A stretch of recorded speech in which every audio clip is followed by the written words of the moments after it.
Sports talk where your voice counts. This is the Steve Jones Show on News Radio 1070 WKOK. Now, from the Sunbury Motors Studio, here's Steve Jones.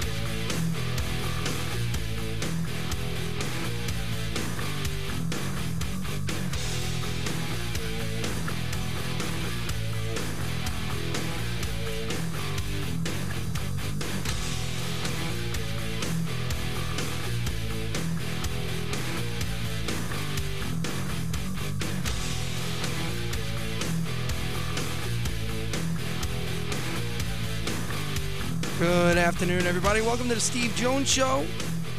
Steve is on his way into the Sunbury Motors Studios momentarily. He'll be with us and gracing us with his presence at that time. Right now, I'm Chris Elio. I'm filling in for both Steve at this moment and Sean Carey for the entire week. He is off on vacation, hopefully doing something worthwhile and having a great time at it.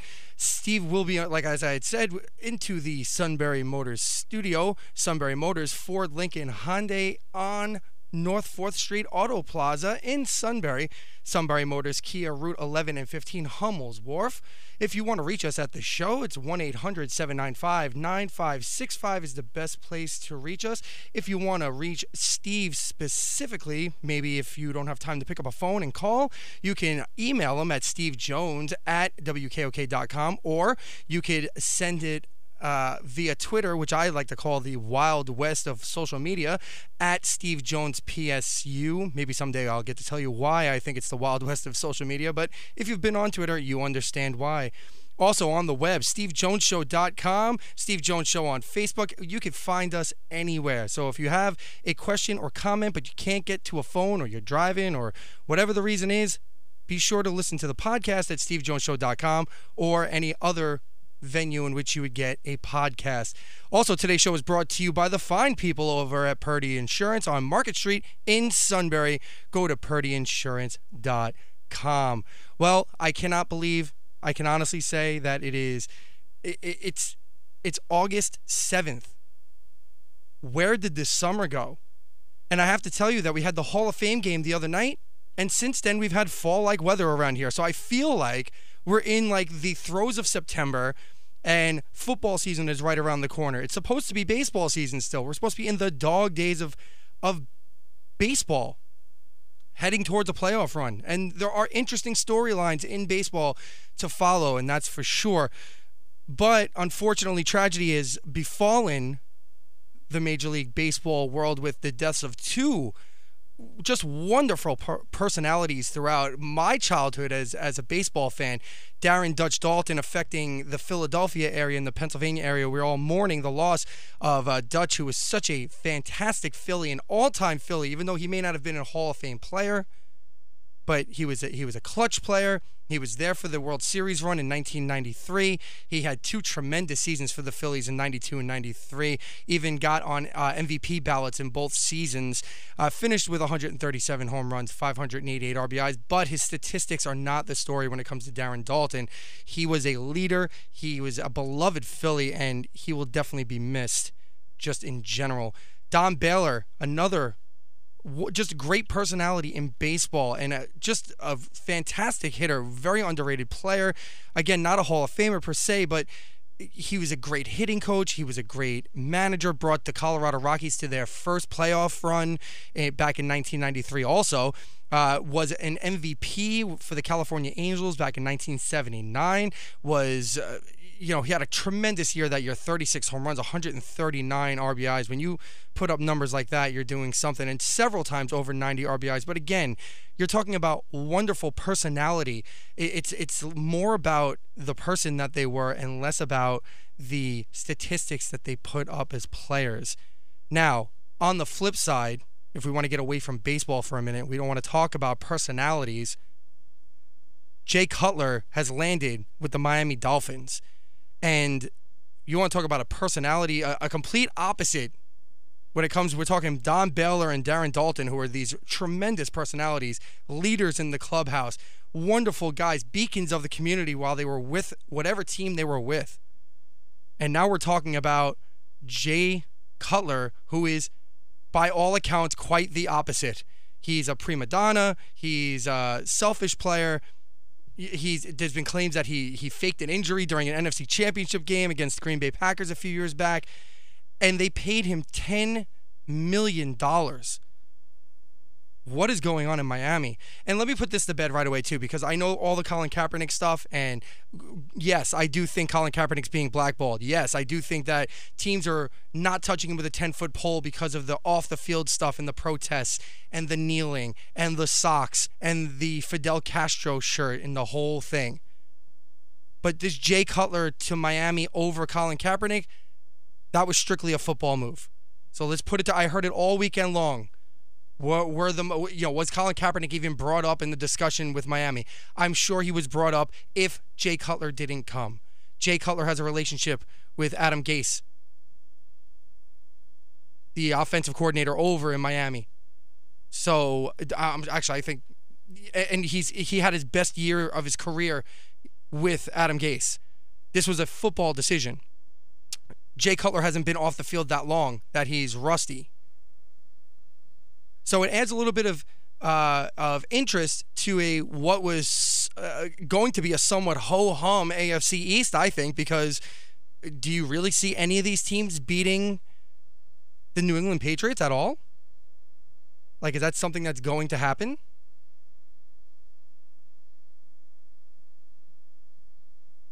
I mean, quite honestly, I can't imagine a situation where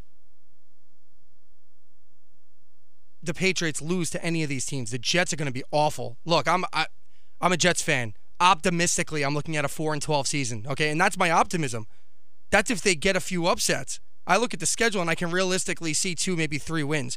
Now, granted, maybe one of the quarterbacks that the Jets have turn out to be something special, but still, unless the next Tom Brady is amongst those 3 quarterbacks that sit in the Jets camp right now, and then a whole lot of other things have to happen as well. I mean, they have a decent defense, but I'm not going to talk about the Jets all day. I'm talking about a 2-12, optimistically 4-12, a 2-14, I'm sorry, an optimistically 4-12 Jets squad. I'm not excited about that, and I honestly, it's not worth talking about. The Buffalo Bills are going to be, mediocre at best, like they always are. And they're not even interesting this year because there's no Rex Ryan. So they're boring. They're just a boring team, period. And the Dolphins with Ryan Tannehill, which I don't see any. There's no upgrade if Ryan Tannehill comes back halfway through the season. He's not that much better than Jay Cutler. So they have a great running game, decent defense. They might make the playoffs, but we're talking about challenging the defending Super Bowl champion Patriots. Now, of course, Tom Brady can hit that 40 threshold and fall off the edge of the earth. That is quite possible for that to happen. He could pull that Brett Favre, have that one magical season at the age of 40, and then once he's on the other side of 40, it's off the cliff in a hurry. But I don't really see that happening. I don't see it happening whatsoever. Not this year anyway. And besides that, the list came out over the weekend of the NFL's best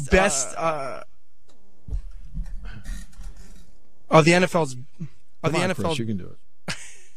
I'm getting some kind of feedback. I don't know what's happening. Okay, there we go. There we go. I think we're good now. Yeah. Somebody pushed a bunch of buttons in here beforehand. Sometimes we have a power outage that does that, knocks everything out of. Well, I was wondering where you were. I was feeling lonely out here. Can you hear me now? I can hear you, man. I don't know if you can hear me now or not. I got you. Are we all there? Hello, Chris. Can you hear me? Yeah. Yes, now I can hear you. All right, cool. So we're talking to nobody. All right, sorry. Somebody came in and pushed a bunch of buttons. I didn't even know what was happening. No, we had a power outage here. Ah, that explains it. So when we have a power outage here, part of what happens is that it knocks everything out on the board here. I'm doing it, right, the technical mumbo jumbo. Right. But I have to reset all the settings on here when the power comes back. Oh, wow. And so that's why you heard feedback, because one of the buttons automatically kicks itself into another position. So it just takes me seconds to reset it. But Right. Well, hey, we were having a good conversation over here. In case you missed it, because of power outage, apparently you couldn't hear the show. Right. We were talking about Jay Cutler and the big signing, the big drama down in Miami. The Jay Cutler thing is interesting. And we're going to hear from Matt Leon today on the show from Philadelphia. We're going to talk about Darren Daulton. Brought that up, too. Very sad. Darren, very, very sad, but boy, did he leave some great memories. Oh, definitely. I was talking about how, I went over his statistics and all that, and how he's not necessarily a Hall of Fame player, but he's definitely a Hall of Fame Philly. That he was like the heart and soul of that 93 team. He was one of the better players on a series of mediocre Philly teams, and then was, as you said, the heart and soul of a team that I thought overachieved.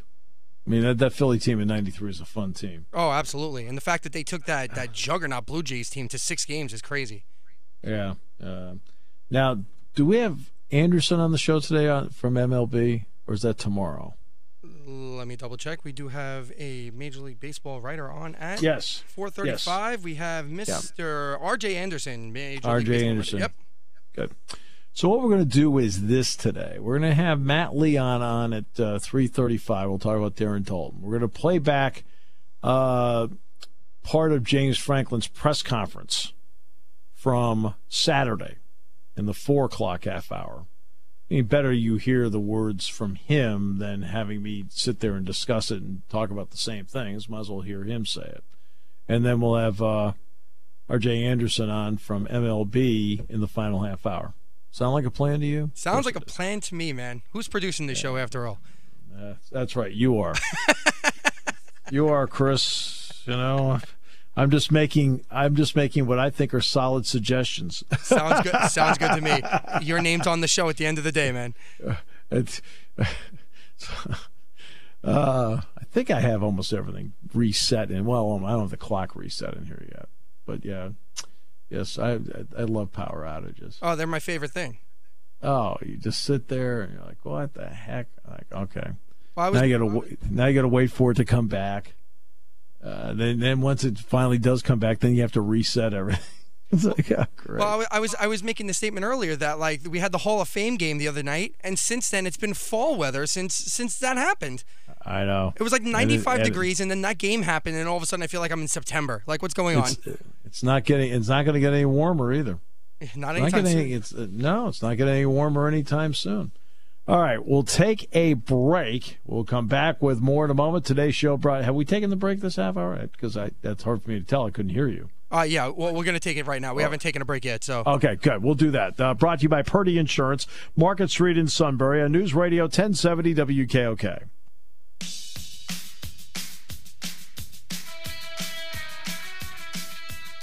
The Shikellamy Braves football all season long here on News Radio 1070 WKOK with Kevin Herr and the coach Dick Hort working together once again, getting the team back together again.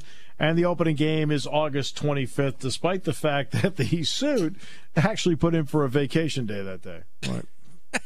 Well, Hey, Chris, we cannot make this stuff up. Hey, his triumphant return, and he puts in for a vacation day, thinking he had a 4-day weekend. You got a game that night. What? What do you mean? I always enjoy people where the job means a lot to them. All right, so that's not true. August 25th. We are 2.5 weeks away from high school football season. Crazy. It's absolutely crazy. By the way, Don Baylor also passed away. We're talking about Darren Daulton. Don Baylor passed away. Baylor was 68, 13 years older than Dutch Daulton. What a power hitter he was. Mm-hmm. Mercy me, he was a great power hitter. He had some serious statistics. He had some serious years. With the Orioles, really good. Then he was a free agent signing by the California Angels, and he won the 79 MVP. Yep. Got the Angels in the playoffs, which a lot of people thought the Angels would never be able to do. And then he was a DH with the Red Sox and helped them get to the World Series in '86. So, I mean, what a great, great player Don Baylor was. Maybe not a Hall of Famer. But a great hitting coach. Guy obviously knew how to hit. He was a great hitting coach. Brought the Rockies to their first playoff berth back in the 90s as a manager. Yeah, he was just an all-around good baseball man. Yeah. So, yeah, no doubt. We're just another great player. This is also the 10th anniversary, which we'll touch on again, of Barry Bonds breaking Hank Aaron's all-time home run record. As joyless a moment as you've ever seen in sports. Well, it's so weird because there's an interesting flip side to that, because I happened to live in San Francisco at the time, and it wasn't joyless out there. Like, it's so weird, the bubble that he lived in San Francisco.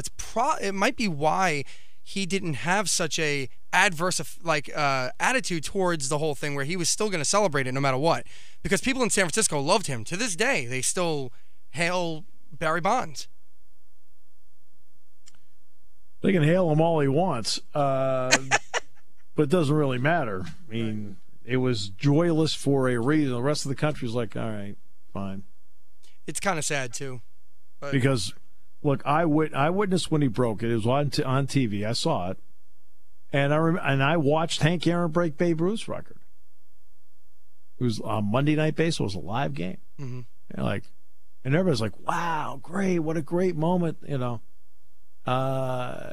And when Barry Bonds did it, was like, nationally, it was like polite golf applause after a par at 17. Oh, great. Well, at least you didn't bogey it. Okay, great. Do you think that was more because of the steroid thing, or do you think it was more because of his attitude? It's all about the steroid thing. Well, do you think his attitude? Yeah, his attitude's one thing. He's as joyless an individual, I guess, as people have said you ever want to be around. I'll give you a good example. Angels are playing the Giants in the World Series. All right? Everybody's getting World Series bonus money. They're already making a lot of money to begin with. Name the one member of the Giants who did not tip the clubhouse staff. I'm going to go ahead and say Barry Bonds. Exactly right. Barry Bonds is the one guy in the Giants that did not tip the clubhouse staff. That's awful. That's embarrassing. That's him. That's joyless. Agreed. I mean, that's a shame. It's just a shame. It could have been such a wonderful thing to have happened, too. And for a franchise like the Giants, and I mean, they're a classic franchise. He was one of the best players before all the steroid talk. Yeah, it's just bad. It's bad. Yep.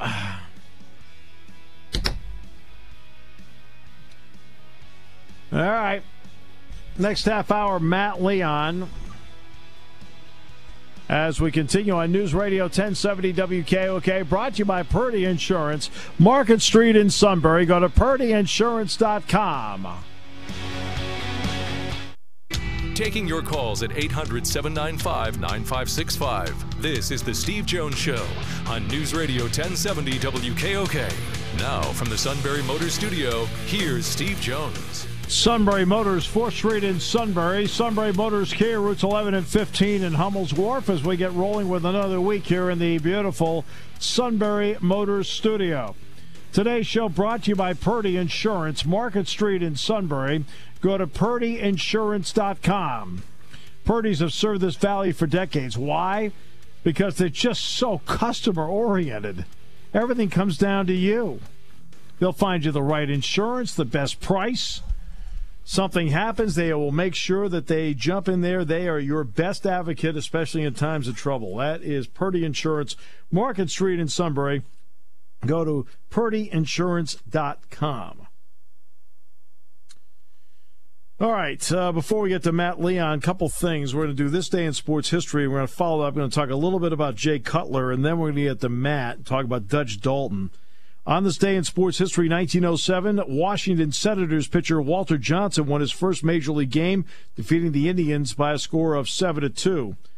Ended up with over 400 wins in his career. That's never happening again. No, 400 not happening. No, 300 is going to be hard. 1985, 5-year agreement between Major League Baseball players and the union and team owners ended a 2-day mid-season strike. Everything resumed the next day. 1987, Bill Mazeroski's uniform number 9 officially retired from active service by the Pirates. Great player, especially in the field. Tony Gwynn, 1999, 3,000 hit. And Barry Bonds electrifies America with his 756th home run. Electrifies America. That's just great. Congratulations. Oh, you want to talk about a dichotomy of personalities, Tony Gwynn and Barry Bonds. Wow. Oh. I mean, you can't get more opposite than that. Well, had a couple of Spikes players who played at San Diego State. Loved him. Loved Tony Gwynn. Oh, yeah. Because Tony Gwynn was the head coach of San Diego State. Yeah, class act all the way. Loved him. All right. Jay Cutler. I'm getting a little sick of the Colin Kaepernick. People advocating Colin Kaepernick all the time. Okay. And there's several reasons why. Do I think there are a couple of organizations that just flat out won't sign him and would prefer to blackball him? Yeah, I do. I think that. Yep. Do I think that there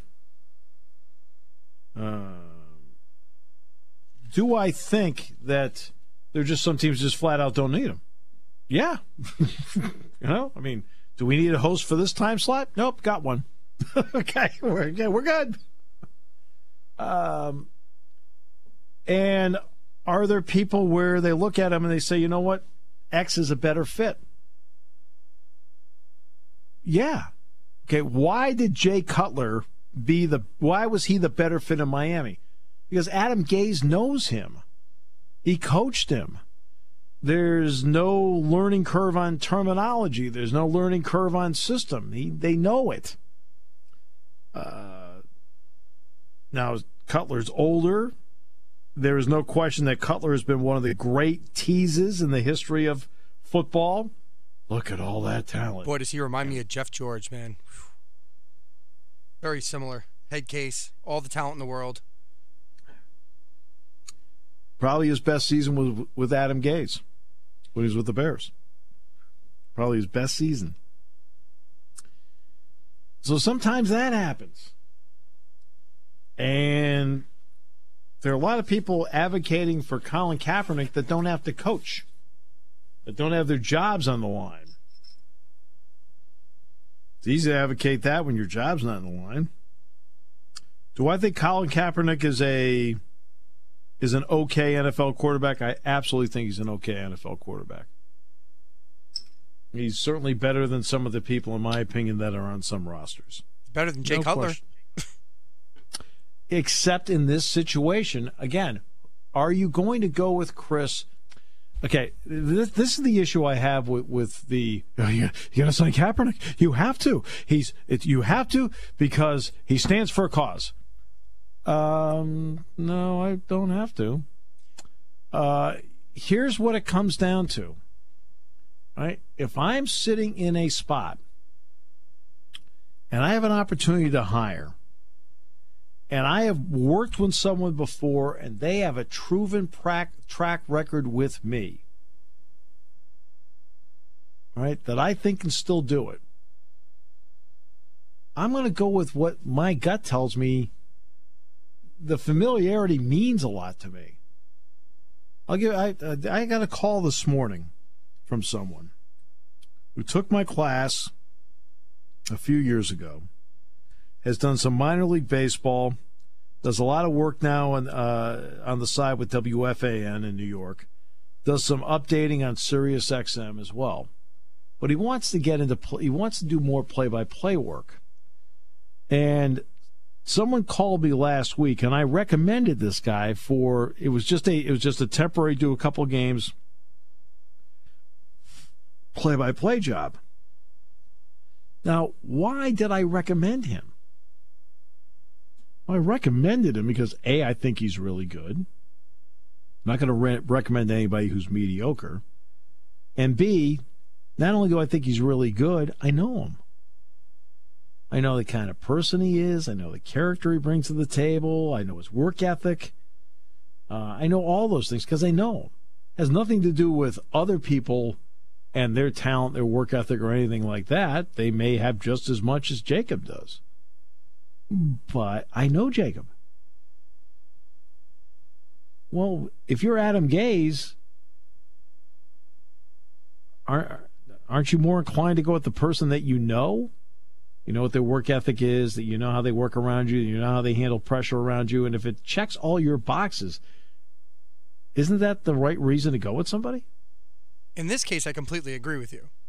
But the Colin Kaepernick thing, the idea that he's being blackballed, I can't deny it any longer. I'm not a conspiracy theorist, and I hate the idea of, somebody being discriminated for for any reason, especially one that's not illegal and is clearly either race-based or cause-based.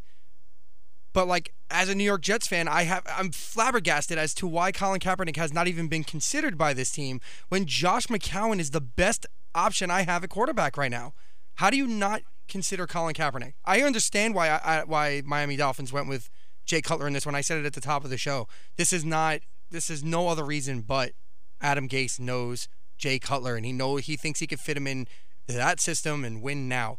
But Colin Kaepernick is being blackballed. I can't deny it any longer. I want to, but I can't. But you know what? Let's take a little quick jog up and down the valley. How many people in the valley right now, which is typical of every other place in America, where you got people not doing jobs that they think they should be doing? Where they're sitting there and they're frustrated in the current job they have because there's another job out there they really would want to have. And they've got roadblocks. Yeah, of course. But I mean, what's the difference between them and him? Not much. I mean, I guess. Yeah. I mean, it's not illegal. None of these teams are doing anything necessarily illegal. It's just, You can hire whomever you wish. Right. It's a business. That's exactly what it is. I mean, we just rehired the suit to do football. Right. I'm just saying. But I'm saying you hire, and also conversely, as an employee, you accept to work at places. Just because a guy in the media says, you should be hiring this person, excuse me, and which part, where's your desk at HR? Right, but our job here is to speculate those types of things. That is conversely our job here. That's what it is. I wouldn't be doing my job as even A, as a Jet fan, B, as a broadcaster, to say I'm looking at the New York Jets roster and I'm looking at Bryce Petty, I'm looking at Christian Hackenberg, and I'm looking at Josh McCown. You mean to tell me that Hackenberg and Petty can't learn more from Colin Kaepernick, who's actually been to a Super Bowl, who's actually won playoff games, who's actually played for a great coach for the same team, has won games in this league, has a way better touchdown to interception ratio than anybody out there on the market right now?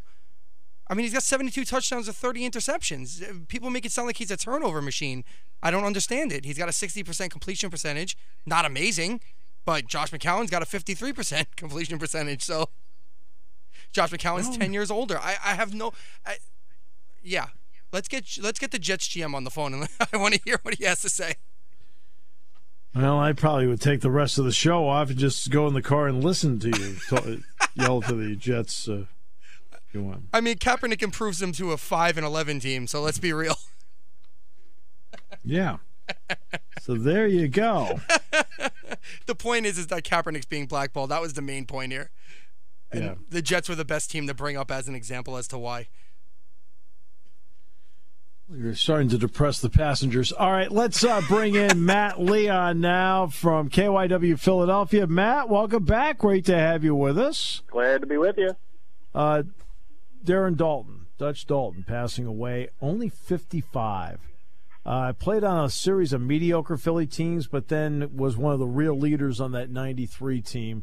What's the recollection in the city about Darren Daulton today? A lot of fond memories of one of the most popular players, I would say, in the last 30 years. Daulton, you mentioned that 93 team, and he really, I think somebody referred to him as the linchpin, and he really was the backbone. Dykstra got most of the headlines that year with his phenomenal performance, but Daulton was the guy that kept them on the, kept everyone focused. It was the unquestioned leader in the clubhouse, and was huge behind the plate. He had about a 3-4 year stretch where he was really able to stay healthy, which was the biggest problem during his career, especially early on, and he really figured it out at the plate. And he was one of the best catchers in baseball. After a few years away, he had made his way back to the area. He had done some radio work in town and really had reestablished himself with the fan base.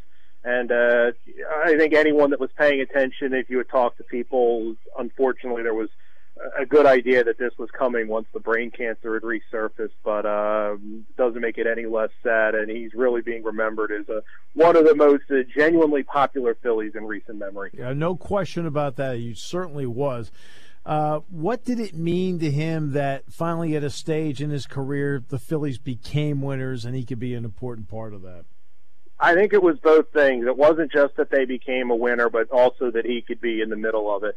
I remember, as a youngster, but you heard a lot about Darren Daulton in the mid-'80s, that he was the next big thing at catcher, and he just had knee problem after knee problem. I think he ended up having, when it was all said and done, 9 knee surgeries. And if you watched him early in his career, you could see flashes of the talent, but he just couldn't stay healthy, and because of the knee problems, he would be unbalanced at the plate. And then he finally was able to stay healthy, and you just really saw it all blossom. In fact, his 1992 season may have even been better statistically wise than his 1993 season. That was really the year that I think people started to take notice. But to be able to finally stay healthy, to do it with the organization that drafted him, and to enjoy that type of success meant a lot. All right. Now, the current team actually has been playing a little bit better. It's been, obviously, they're going to have their ups and downs, but what's the general feel now here in the middle of August as to, any kind of progress that is being perceived to have been made? I think the headlines right now are people are enjoying watching Nick Williams play every day, one of their ballyhoo prospects, who's done a really nice job in the outfield.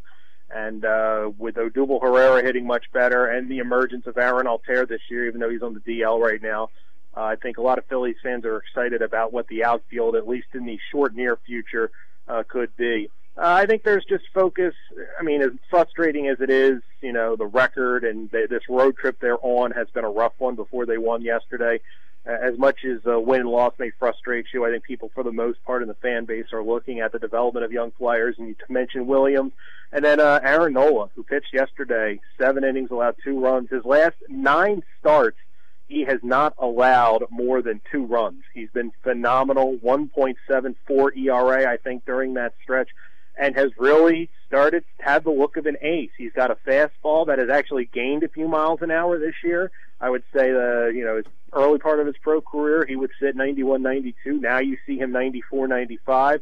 It's made a difference. His curveball is sharper. Just everything looks at a next level with Aaron Nola. And he really, there's an energy when he's on the mound that you feel like the Phillies they're not the worst team in baseball this year when he is on the mound. There's just a different feel, and everything points to him really starting to become a genuine ace on this staff. I know it's a small sample size, but given the pedigree he has and the success he had before he got hurt and the step he's taken here, I don't see any reason why people shouldn't be really excited about what the potential is here for Aaron Nola. Eagles have their first preseason game this week. What kind of preseason have they had so far? For the most part, you've watched this long enough where there is nothing better for a football fan, in all seriousness, than a boring training camp. Because only bad things happen that make headlines in training camp. Yep. It's somebody getting hurt, somebody getting suspended, somebody holding out. Really had none of that. You've got some bumps and bruises, but nothing catastrophic with the Eagles. And I think people are just genuinely excited to kind of get into game action. They haven't really gone over, probably tomorrow we'll get the idea of how long the starters would go. I would guess a series. at the most. Yeah. But I think people are genuinely excited. I think they're genuine. They're better than last year. On paper, this is a more talented team than last year. And I think people are just looking forward to seeing what that means, going forward on the field. Is there any mild surprise with anybody in camp that might bear some watching in the first couple of preseason games to see if they're good enough to be a part of this? A couple names, and he's kind of banged up right now, so I don't know with a hamstring issue. I don't know what he'll be able to give you on Thursday. But at running back, Wendell Smallwood, who was a rookie last year for the Eagles and did okay. He has had, from all accounts, a very good camp, and even with LeGarrette Blount, there's probably opportunities to be had in the backfield. And he could be a guy that, at least based on how good he's looked in camp, we'll see how it translates. And another guy that's had a pretty good camp is Nelson Aguilar. I feel like we talk about him all the time as the former first-round pick, who I think was a afterthought for most people, and maybe that's the best thing for him. He struggled in the mental game with a lot of pressure the last few years. Maybe having absolutely no pressure on him will kind of unlock the talent that is most definitely there. And he is still young enough. And he's another guy you want to keep an eye on. I mean, you're talking right now, Aguilar is a fourth, maybe fifth wide receiver. But if he makes a couple of big plays, who knows, it could get interesting. Always a pleasure, my friend. Appreciate it. Thank you very much. Talk to you next time.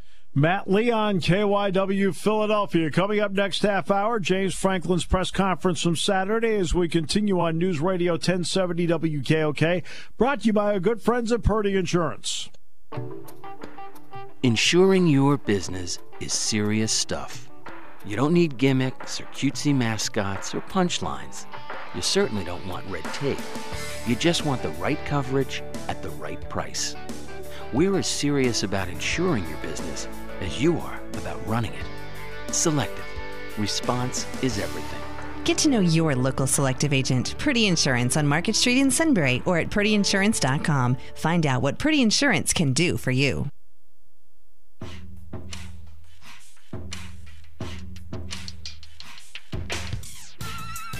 The news, and then we'll play back part of James Franklin's press conference from Saturday. Instead of having me sit here and talk about it and interpret and whatever, just hear it from him. I mean, he says it exponentially better than I can. It's his program, for goodness sakes, and he's done a whale of a job with the program. And then we'll have R.J. Anderson from CBS Sports on and talk about Major League Baseball. It's all coming up in the rest of the show. Second full week of practice for the Nittany Lions. Basketball team, by the way, beat an all-star team in the Bahamas yesterday. And in doing so, they were down, tied it, down in overtime, tied it.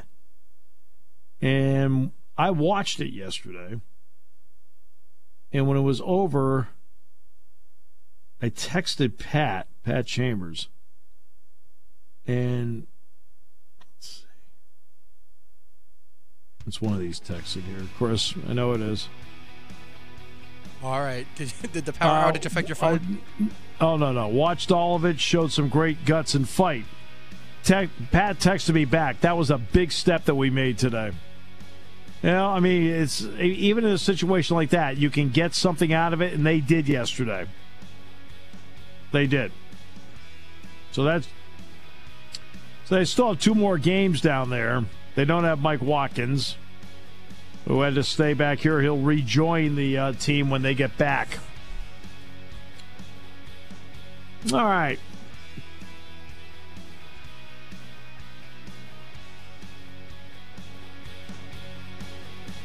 Coming up, we'll hear from James Franklin on his Nittany Lion football team, your Nittany Lion football team, here on News Radio 1070 WKOK, brought to you by Purdy Insurance.